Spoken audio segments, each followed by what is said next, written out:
Molla Məhəmməd Füzuli həqiqətən də dərin bir şəxsiyyət, görkəmli bir alim və bənzəri olmayan bir şairdir.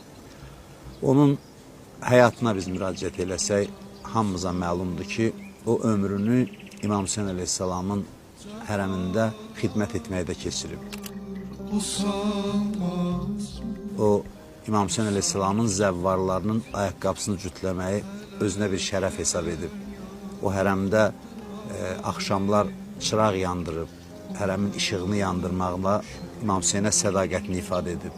Bu dahi şəxsiyyət, bu böyük bir şəxsiyyət dünyanın sərvətindən malına İmam Hüseyin sevgisini dəyişməyib. Məzarım üstdə qoymun mil, əgər kuyunda can versəm, qoyun bir sayə düşsün qəbrimə, ol sərv qamətdən.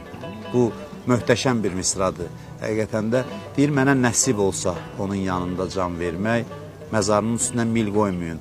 Arzum budur ki, o uca qamətdən, sərv qamətdən İmam Hüseynin məzarı nəzərdə tutulur, mənim məzarımın üstünə bir kölgə düşsün. Yəni o sayənin qəbrinin üstünə düşməsini özünə bir şərəf hesab edir. Yəni bu Azərbaycan kimliyidir, Azərbaycan mədəniyyətidir və İmam Hüseyin əleyhissalam klassik poeziyamızda da